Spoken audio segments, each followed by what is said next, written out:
इस देश में केवल मात्र दो ही राजनीतिक दल ऐसे हैं जिनके पास अपनी अपनी विचारधारा है। एक बीजेपी है, बीजेपी है जो ब्राह्मणिज्म, दूसरी बहुजन समाज पार्टी है जो अम्बेडकरिज्म, और इसी चीज की लड़ाई है इस देश में। लेकिन सर विचारधारा की राजनीति रह गई है क्या देश में आज के में? देखिएगा, रिश्ता तो विचारधारा का ही है। सगे माँ भाई आपस में बात नहीं करते हैं। अब आप हैं, चैनल चला रहे हैं, आप कहाँ पैदा हुए हैं, मैं कहाँ पैदा हुआ हूँ, ये मेरे सामने लोग बैठे हैं, ये कहाँ कहाँ पैदा हुए हैं, लेकिन धन्य रहे कांशीराम साहब कि विचारधारा के आधार पर ही हमको यहाँ इकट्ठ में बैठने के लिए इतना प्रेरित कर दिया कि हम लोग बैठे हैं।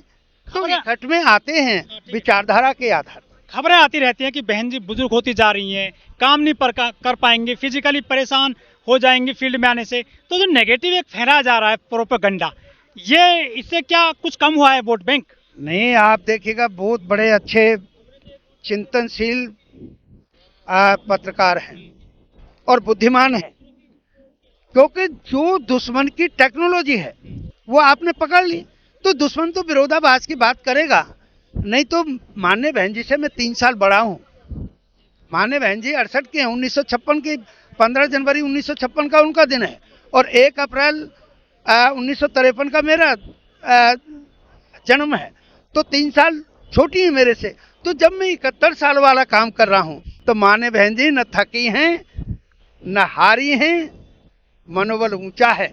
और अभी महीने भर भी पहले नहीं होगा, 20-25 दिन पहले जो हमने जयंती मनाई है किनकी, संतों के संत श्रोमणी गुरु रविदास जी की, तो जो उनका कहना है कि मन चंगा तो कठौती में गंगा, और मान्य बहन जी तो सच्ची और सबसे अच्छी शिष्या रही हैं उस शख्सियत की, मान्यवर कांशीराम साहब की, कि वो हिम्मत हारने वाली नहीं है। जो नेगेटिव प्रोपेगेंडा चलाया जाता है बहन जी के खिलाफ या बसपा के खिलाफ, उसका डटकर मुकाबला क्यों नहीं करते हैं बीएसपी कार्यकर्ता? देखिएगा, वो बिल्कुल आपने ठीक कहा, आपकी चिंता वाजिब है।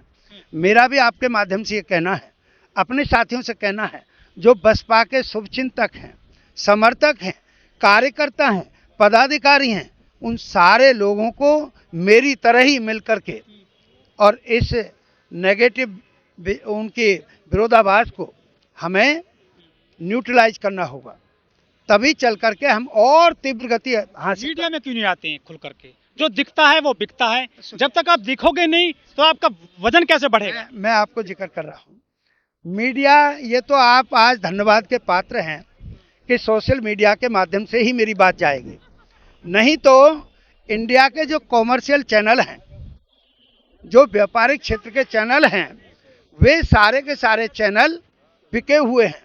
और उसके लिए तो मान्यवर कांशीराम साहब ने पहले ही हम लोगों को समझा रखा है, समाज को समझाया है कि इस देश में ये मीडिया के लोग हमारे सगे नहीं हैं, ये हमारे दुश्मन हैं, विरोधी हैं, और हमारे नेगेटिव में रहेंगे। लेकिन आज मैं आशुतोष को भी धन्यवाद देना चाहूँगा कि आशुतोष पत्रकारिता के हैसियत से जब मान्यवर कांशीराम साहब से इंटरव्यू लेने गए तो उस आशुतोष को थप्पड़ मार दिया था। आज आशुतोष कहते हैं कि मैं तो बहुत हिंदूवाद के मुताबिक भाग्यशाली हूँ कि मुझे ऐसी शख्सियत का थप्पड़ मिला। और ये बात मैं आपके सामने नहीं कह रहा हूँ, मैंने जो ये कॉमर्शियल चैनल हैं उस पर भी चैनल पर मैंने ये बात कही है। सर कांशीराम जी की जयंती है आज, क्या महसूस कर रहे हैं? उन्होंने जो कारवां शुरू किया था बहुजनों के लिए, कहां तक पहुंचा है वो? देखिएगा, सबसे पहले तो मैं आपके प्रश्न का उत्तर दूं, उससे पहले आज सही मायने में जो बहुजन दिवस है, बहुजन दिवस और भारत की जो मनवादी राजनीतिक व्यवस्था और सामाजिक व्यवस्था की चूल को हिला देने वाले मान्यवर कांशीराम साहब, जिन्होंने बहुजन समाज की व्याख्या की, बहुजन समाज के लिए मान सम्मान और स्वाभिमान की परिभाषाएं सिखाई, ऐसे मान्यवर कांशीराम साहब का जो सही सच्चे और अच्छे मायने में भारत रत्न के हकदार हैं। और जहां तक आपने बात कही, प्रश्न रखा कि जो मान्यवर कांशीराम साहब की जो सोच थी वो कितनी पूरी हो पाई है,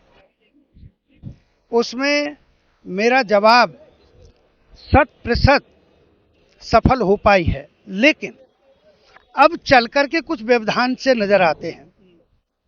उसमें माननीय बहन जी जो मान्यवर कांशीराम साहब की उत्तराधिकारी रही हैं और आज भी हैं, उनकी व्याख्या के मुताबिक सब कुछ ठीक है और वो स्वयं में अपनी जगह ठीक है। अगर कहीं नालायकी है तो जो मेरे जैसे कहीं प्रभारी बने बैठे हैं, कोऑर्डिनेटर, उनके पक्ष पर इस तरह की बात आती है। क्योंकि आज जो मान्य बहन जी का संदेश है, मान्य बहन जी की पद्धति है, उसको पूर्णतः समाज में ले जाने में लोग बाग भिलाई बरतने का काम कर रहे हैं। नहीं तो मॉडर्न अंबेडकर मान्यवर कांशीराम साहब ने जो बाबा साहेब जो काम न कर सके, बता के गए, करके गए, कितना करके गए कि वो हमको वोट का अधिकार दे गए। लेकिन उस वोट का सदुपयोग कैसे होगा, उस वोट का इस्तेमाल करके हमको क्या मिलेगा, वो मान्यवर कांशीराम साहब ने समाज को समझाया। और उस समझाने के आधार पर आपने देखा होगा, इससे तीव्र गति से परिणाम कोई और राजनीतिक दल इस देश में तो दे नहीं पाया। कैसे भाई, 1978 में 6 दिसंबर को बामसेब बना दी। जब बामसेब में लोग इकट्ठे हो गए तो जब पूछा कि साहब अब क्या करोगे, तो 6 दिसंबर 1981 को DS4 बना दी। फिर जब उसका चुनाव लड़ा गया और 0 से लेकर के 2-2.5-3% तक वोट आ गई, तो फिर लोगों ने पूछा साहब अब क्या करोगे, तो 14 अप्रैल 1984 को बसपा बना दी। तो बसपा बनी कब, 14 अप्रैल 1984 को। और बसपा ने सबसे पहला जो सामान्य इलेक्शन, जनरल इलेक्शन लड़ा देश में लोकसभा का, वो अक्टूबर 1989 में लड़ा। तो तब हमको 3 लोकसभा सदस्य मिले, MP मिले, जिनमें आज जो हमारी राष्ट्रीय अध्यक्षा हैं सम्मानित मान्य बहन जी, वो बिजनौर से आई जीत करके। और दूसरे फिल्लौर पंजाब से हरभजन लाखा साहब आए जीत करके। तीसरे सांसद हमारे आजमगढ़ से रामकृष्ण यादव साहब आए। तो 5 साल के टेन्योर में 3 MP जो दे देती हो पार्टी, और 13-16 MLAs आए उत्तर प्रदेश में। उसके बाद 9 MLA पर हम लोग विपक्ष में बैठे पंजाब में। तो तीव्र गति उस दौरान थी, इतनी तीव्र गति से कोई रिजल्ट नहीं देने वाला।